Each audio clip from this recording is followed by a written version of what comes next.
하나님께 큰 영광이 되는 찬양이었을 줄로 믿습니다.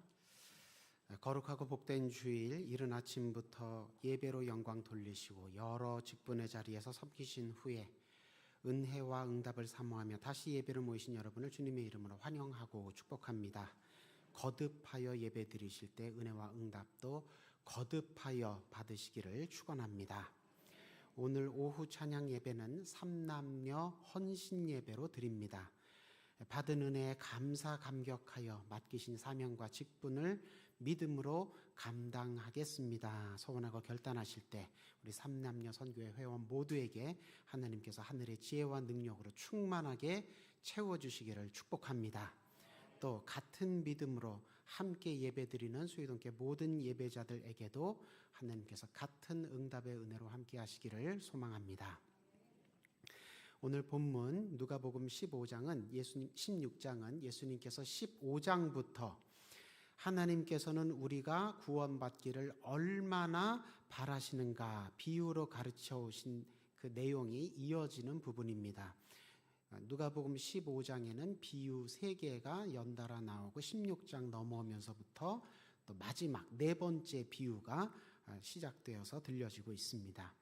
15장에서는 어떤 비유가 있었습니까? 잃은 양의 비유. 어떤 목자가 100마리의 양을 치는데 한 마리를 잃어버렸다. 그런데 99마리 잃어버려지지 않은 양은 그대로 놔두고 잃어버린 양 하나 찾으러 온 산과 들로 수고롭게 찾아다녔다. 또 잃은 은전의 비유가 있습니다. 어느 집에서 어떤 여인이 은전 연립을 가지고 있었는데 하나를 잃어버렸다. 그런데 그 여인이 그 잃어버린 하나를 도로 찾기까지 수고롭게 부지런히 온 집안을 쓸고 닦으며 찾았다. 그리고 15장의 3번째 비유, 아주 유명한 비유지요. 탕자의 비유입니다. 어느 아버지에게 아들 둘이 있었는데 둘째 아들이 아주 괘씸하고 망난입니다. 살아계신 아버지한테 유산 먼저 당겨주십시오. 그러더니 그 유산 받아서 어떻게 했습니까? 외국으로 나가버렸습니다.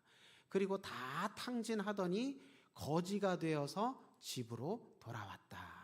그런 비유가 3개가 연달아서 나오는데 이 비유들의 특징이 무엇입니까? 주인이, 양의 주인이든 은전의 주인이든 그 아들의 주인, 그 집주인이니까 아버지든 잃어버린 것을 도로 찾기까지 굉장히 애를 씁니다.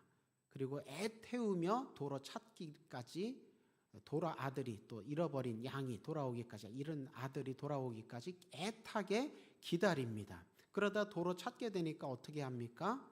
얼마나 기뻐하는지 잔치를 엽니다. 그런 잃어버렸다가 도로 찾은 주인의 기쁨을 생생하게 15장에서 비유 3개가 보여주고 있는데 16장 들어오면서 시작되는 이 불의한 청지기의 비유도 역시 같은 주제를 다루고 있다는 것입니다. 어느 마을에 비리를 저지르며 사리사욕을 채우던 청지기가 한 명이 있었답니다. 꼬리가 길면 밟히게 되지요. 결국 주인에게 당신의 청지기가 당신의 그 책임 맡은 하인이 몹시 이상합니다. 뒤로 돈을 잡고 재산을 잡고 해먹는 것 같습니다. 그런 제보가 들어가게 됩니다.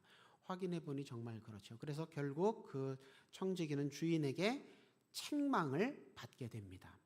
그런데 이 청지기가 어떻게 합니까? 그 주인 앞에 회개하고 제가 훔친 거 다 손해배상하겠습니다. 용서해 주십시오. 이렇게 하는 것이 아니라 끝까지 잔꾀를 부립니다. 이제 내가 쫓겨나게 생겼구나. 그러면 어떻게 할까? 이제 내 손으로 일을 해서 먹고 살자니 힘에 부치겠고, 그렇다고 다른 사람들한테 꾸어서 빌어서 먹고 살자니 그거는 부끄러워서 못하겠다. 어떻게 할까? 옳지, 좋은 수가 생각났다. 내가 아직 자리에 있을 때 이 주인에게 빚진 사람들을 다 불러다가 그 빚진 액수를 깎아주자. 엄격한 주인과 달리 내 마음대로 이렇게 듬뿍 반으로 3분의 1로 이렇게 깎아주자. 그렇게 내가 그들에게 은혜를 끼치면 나중에 내가 쫓겨난 다음에 그들이 내게 이 은혜를 갚으리라. 굉장히 뼛속까지 불의한 청지기입니다. 남의 재산, 남의 빚 가지고 자기가 한 번 더 그렇게 사리사욕을 채우려고 하는 것이죠. 그런데 이 사실이 또 주인에게 발각이 됩니다. 그러면 어떻게 해야 되겠습니까? 야, 이 사람아, 어떻게 당신이 나한테 끝까지 이럴 수가 있느냐? 더 크게 책망을 할 줄 알았는데 이 주인의 반응이 놀랍습니다. 야, 이 청지기가 자기 앞날에 대해서 오늘 본문 8절 보니까 지혜롭게 일 처리를 했다고 오히려 칭찬을 합니다.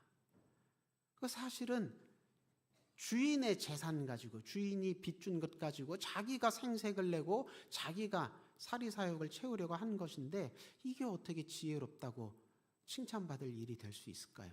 이거 오히려 장부조작하고 회계부정 저질렀으니까 가중처벌받아 마땅할 것 같은데 주인은 이 청지기를 칭찬합니다. 그런데 예수님도 이 청지기 편을 드십니다. 이 세대 사람들이 빛의 아들들보다, 성도들보다, 하나님 자녀들보다 더 지혜롭게 처신한다.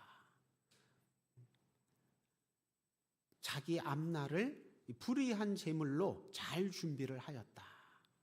그런 칭찬의 말씀을 하십니다. 우리 상식으로는, 우리 신앙으로는, 우리 감수성으로는 참 납득하기가 힘들죠. 도대체 예수님은 어떤 이유로, 어떤 논리로 이 청지기를 편드신 걸까요? 지혜롭다고 칭찬하신 걸까요? 이 불의한 청지기 비유는 15장 앞에 나와 있던 세 가지 비유와 공통점이 있는데, 잃어버린 양, 은전, 집 나간 탕자의 비유, 여기에서의 공통점은 무엇이었습니까? 잃어버린 대상, 양이나 은전이나 혹은 집 나간 아들, 잃어버려진 것, 그것이 주인공이 아니라 이 비유들의 주인공은 누구였습니까? 잃어버린 양의 주인, 목자가 주인공이었습니다. 잃어버린 은전의 주인, 여인이 주인공이었습니다. 집 나간 둘째 아들이 아니라 그 아들의 아버지, 집주인이 주인공이었습니다. 우리가 살다 보면 우리 재산, 우리가 소중하게 여기는 것, 양이나 은전 이런 것 잃어버릴 수 있습니다. 그런 경험하게 됩니다. 그런데 그런 것들을 다시 되찾게 되면 기쁘겠지요. 그런데 이 비유에서 나오는 주인들은 이게 도대체 무슨 사연이 있었는지, 양 한 마리 잃어버렸다고, 은전 한 입 잃어버렸다고 만사를 제쳐두고 그것 도로 찾기 위해서 노력에 노력을 기울입니다. 애틋하게 노력을 기울입니다. 사실 99마리 내버려두고 한 마리 찾으러 간다는 게 상식적으로 보이지는 않습니다.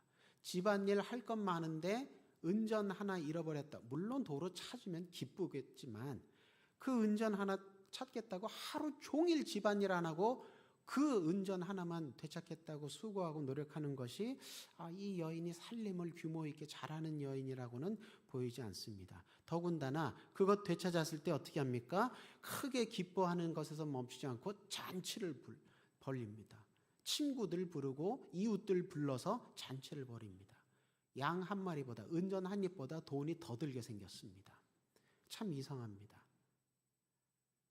둘째 아들 돌아왔을 때도 사실은 꾸중을 하고 매를 때리고 쫓아내도 시원치 않을 판에 받아들여주고 어떻게 합니까? 잔치를 벌립니다. 그러니까 이 첫째는 어떻게 합니까? 아버지 어떻게 이러실 수 있습니까? 대듭니다. 근데 이 첫째 아들도 그렇다고 의로운 아들이냐? 그렇지 않습니다.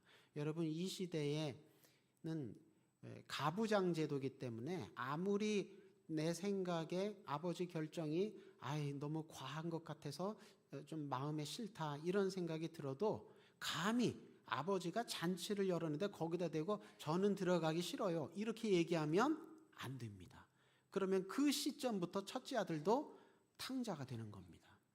그런데 이 아버지는 어떻게 합니까? 정말로 집 나가서 재산을 허물어뜨린 둘째도 받아주고 지금 나한테 대드는 첫째도 받아주고 둘 다 품어줍니다. 그래서 이 아버지가 연 잔치는 둘째 아들만 위한 잔치도 아니고 첫째 아들을 초대했으니 첫째 아들을 위해서도 베푼 잔치입니다. 그러니까 이 앞에 세 비유에 나오는 주인들의 특징은 아무리 세상 사람 보기에는 버릴만 해도 버리지 않고 포기할 만 해도 포기하지 않고 다 품어주는 은혜로운 주인이라는 공통점이 있습니다. 네 번째 비유의 주인도 마찬가지라는 것입니다. 이 청지기 어떻습니까? 비유 시작할 때부터 쭉 계속 이 청지기에 대한 설명을 보시면 이 청지기에게는 신뢰를 할 만한, 믿음을 줄 만한, 칭찬해 줄 만한 구석이 요만큼도 없는, 애초에 이런 직책을 맡을 만한 신빙성도 책임감도 없어 보이는 형편없는 인물로 보여지고 있습니다. 그런데도 청지기 직분을 맡았다는 것은 이 주인과 모종의 친분 관계가 그 전부터 있었다는 것을 암시하는 것입니다.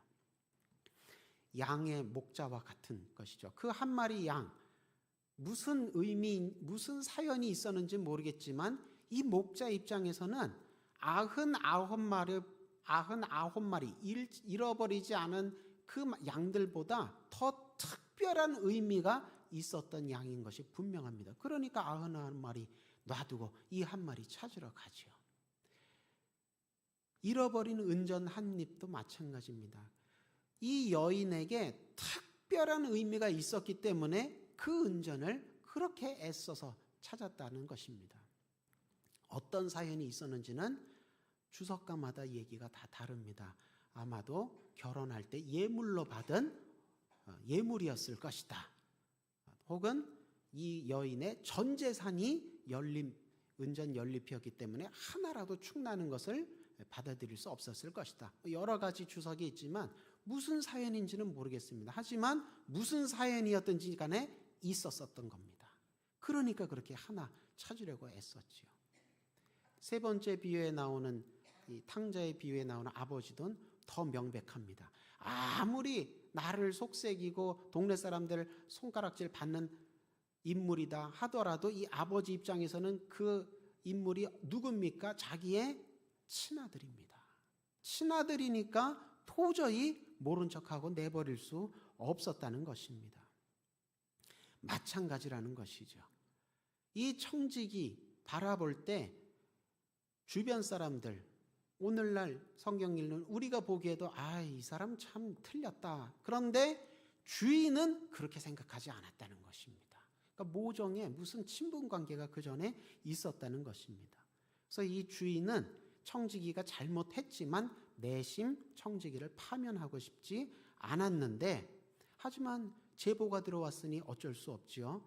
그러다가 이 청지기의 파면을 취소할 만한 명분을 발견하자 기다렸다는 듯이 칭찬을 하면서 쫓아내지 않으려고 했다는 것입니다. 야, 이 청지기 봐라. 너희가 말하는 대로 이렇게 잔꾀를 잘 부리고 그런다더니 자, 이번에도 잔꾀를 부렸는데 봐라, 얼마나 기발하게 잔꾀를 부렸느냐. 이런 사람 또 못 구한다. 얼마나 순발력 있게, 얼마나 준비성 있게 자기 앞날을 이렇게 알뜰살뜰, 비록 내 돈이긴 하지만 지 돈은 아니지만 얼마나 이렇게 머리를 잘 썼느냐. 야, 이런 인재 딴 데서 못 구한다. 그랬다는 겁니다. 세상 사람들이, 주변 사람들이 볼 때는 청지기도 참 이상하지만 주인도 이상해 보이지요. 그런데 앞에 비유에 나온 주인들도 마찬가지입니다. 양 한 마리 도로 찾았다고, 은전 한 입 도로 찾았다고 동네 잔치를 벌이다니요. 그럼 뭐하러 찾은 거예요? 그렇게 돈 쓸 거면. 아니 그 아버지 재산을 그렇게 허랑방탕하게 쓴 아들을 또 받아들인 것도 감지덕지 하려는데 잔치를 소를 잡고 잔치를 하다니, 야, 이건 그 아들도 그 아들이지만 저 아버지도 참 이상하다. 세상 사람들 다 그렇게 생각할 겁니다. 아닌 게 아니라 오늘 예수님 비유 4개를 다 듣고 나서 바리새인들의 보인 반응은 어떻습니까? 14절 보니까 뭐라고 그럽니까? 바리새인들은 돈을 좋아하는 자들이라. 이 모든 것을 듣고 어떻게 했다고요? 비웃었답니다. 예수님 말씀 다 듣고 비웃었답니다. 왜 비웃었느냐? 예수님, 여기 이 비유에 나오는 이 주인들은 하나같이 제정신이 아닙니다. 예? 너무 비상식적입니다. 너무 비효율적입니다. 너무 편파적입니다. 너무 편애를 합니다. 이런 주인이 세상에 어디 있습니까? 그걸 비웃었다는 겁니다. 그런데 누가복음에서는 이 바리새인들이 그렇게 비웃은 게 정말 사리분별 잘하는 사람들이라 예수님 모든 말씀 듣고 비웃었다고 표현했습니까? 아닙니다. 바리새인들은 돈을 사랑하는지라. 그래서 예수님 말씀을 비웃었답니다. 돈을 사랑했다는 게 무슨 뜻입니까? 현실적이었다는 뜻입니다. 계산이 빨랐다는 뜻입니다. 머리가 좋았는데 어떻게 머리가 좋은 것입니까? 세속적으로 머리가 좋았다는 것입니다. 바리새인들은 예수님의 말씀을 듣고 그 예수님 비유에 나오는 주인들이 하나님을 뜻한다는 것을 알았음에도 불구하고 비웃었다는 것입니다. 하나님은 어떤 분이라고 예수님께서 비유를 통해 가르치신 것입니까? 하나님은 좋으신 하늘 아버지 되신다. 그래서 양팔을 활짝 벌려서 우리를 맞이하시는 분이다. 우리가 비록 쓰러지고 넘어지고 망가지고 더러워졌어도 돌아오기만 하면 하나님은 우리를 양팔 벌려 환영해 주시고 기쁘게 맞아 주시고 잔치까지 벌려 주시는 은혜의 하나님이시다. 그렇게 가르치신 겁니다. 그런데 바리새인들은 그 비유를 듣고 하나님의 은혜는 그렇게 바라보면 안 됩니다. 하나님의 은혜는 예수님 그렇게 가르치시면 안 됩니다. 그건 하나님 은혜를 너무 비현실적이고 비효율적이고 비상식적으로 생각하시고 가르치시는 겁니다. 하나님은 엄정한 저울같이 공평하게 무게를 달아서 죄 지은 사람은 벌 주시고 착한 일, 선한 일 해야만 하나님 나라에 들여보내시는 그런 분이시지요. 그래서 예수님 말씀 듣고 비웃었다는 것입니다. 그러나 예수님께서는 어떻게 가르치셨습니까? 하나님은 우리가 게으르고 완고하고 미련하여서 구원받지 못하는 현실에 대해서 하나님은 누구보다 안타깝게 여기시며 돌아오기만 하면 받아주시는 분이시다. 그러니 이 세상 것, 특히 돈 같은 것 사랑하지 말고 하나님이 우리를 사랑하시듯 우리도 하나님 사랑하며 하나님이 우리를 기다리시듯 찾으시려고 애쓰시듯 우리도 하나님께 힘써 돌아가자. 그렇게 가르치셨다는 것입니다. 오늘 보면 10절 보니까 지극히 작은 것에 충성된 자는 큰 것에도 충성되고 지극히 작은 것에 불의한 자는 큰 것에도 불의하다. 이렇게 가르치시고 계시는데 그러면서 11절 만약에 너희가 만일 불의한 재물에도 작은 것에도 충성하지 아니하면 누가 참된 것으로 너희에게 맡기겠느냐. 이렇게 예수님 말씀하십니다.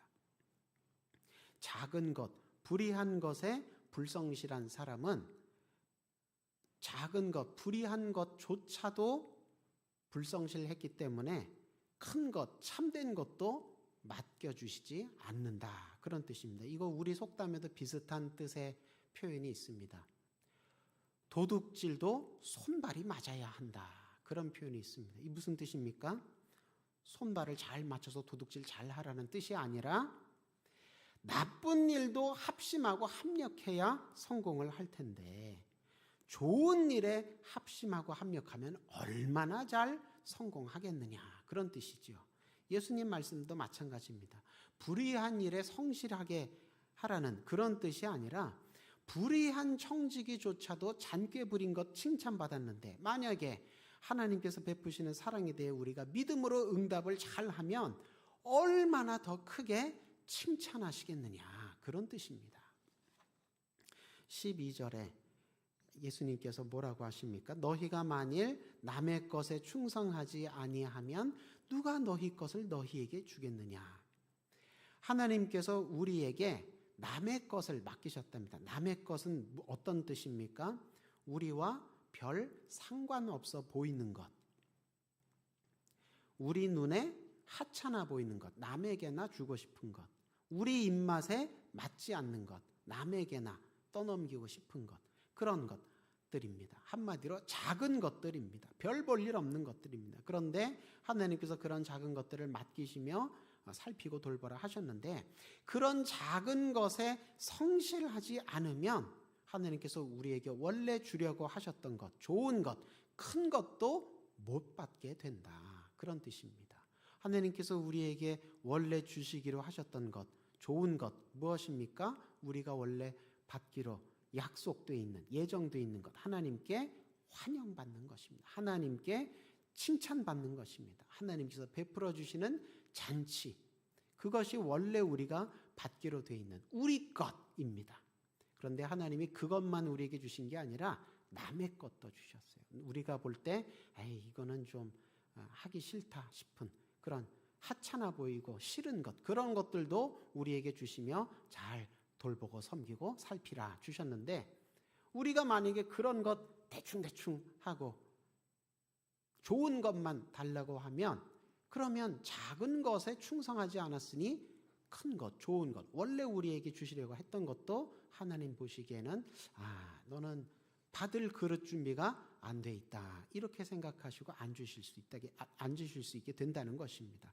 그러니 어떻게 해야 되겠습니까? 하나님께서 주신 것은 작은 것이든 큰 것이든 다 믿음으로 성실하게 은혜롭게 감당을 해야 하는 것이지요. 예수님께서는 특히 돈에 대해서, 그러니까 현세에서 잠깐 누릴 그런 어떤 경제적인 이익, 이런 것들에 우리 눈이 가리워지고 마음이 어두워져서 영원한 생명 얻을 수 있는 기회를 놓치지 말라고 신신당부하시는 것입니다. 바리새인들은 어떤 사람들입니까? 자타공인, 당대의 의인인 양 행세하던 사람들이었습니다. 그러나 예수님께서는 뭐라고 그들을 꾸짖으십니까? 하나님 보시기에 바리새인들은 전혀 의롭지 않다. 그들은 위선적이고 불신앙과 불순종으로 일관하는 사람들이다. 하나님께서 맡기신 것을 믿음으로 은혜로 감당하지 아니하고 자기 기준대로 자기 입맛대로 신앙생활하며 오히려 힘없고 작고 연약한 쓰러져 있는 형제 자매들을 핍박하고 무시하던 사람들이다, 그렇게 책망하시고 그래서 바리새인들에게 심판을 경고하신 것입니다. 오늘날 신앙생활하는 우리도 마찬가지죠. 우리가 하는 신앙생활에 있어서 주인은 누구십니까? 우리가 하는 신앙생활의 기준, 우리가 하는 신앙생활의 방법, 누가 우리에게 가르쳐 주시고 누가 그대로 따라가야 합니까? 하나님이 우리 신앙생활의 주인 되시고 하나님의 기준대로, 하나님의 방법대로 우리가 순종하며 따라가야 합니다.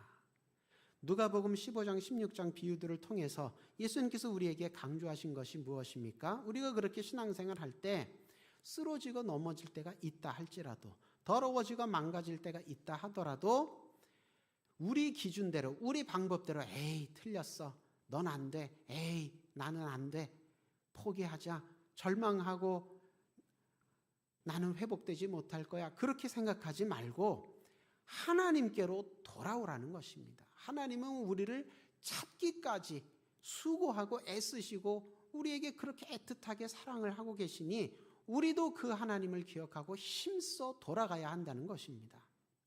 물론 우리가 처음부터 하나님 거스르지 않고 하나님으로부터 떠나지도 않고 쓰러지지도 않고 넘어지지도 않으면 그게 제일 좋겠지만, 우리 본성상 신앙생활을 그렇게 우리가 의인으로 완벽하게 잘 할 수가 없지요. 쓰러지고 넘어지게 됩니다. 더러워지고 망가지게 됩니다. 그러나 그렇다 하더라도 하나님께서 우리를 사랑하신다는 것을 기억하고 우리도 힘써 하나님께 돌아갈 때, 그때 예수님 말씀하신 것처럼 하나님께서 우리를 칭찬하시고 환영하시고 잔치 베풀어 주시는 그 하나님의 은혜를 체험할 수 있게 된다는 것입니다.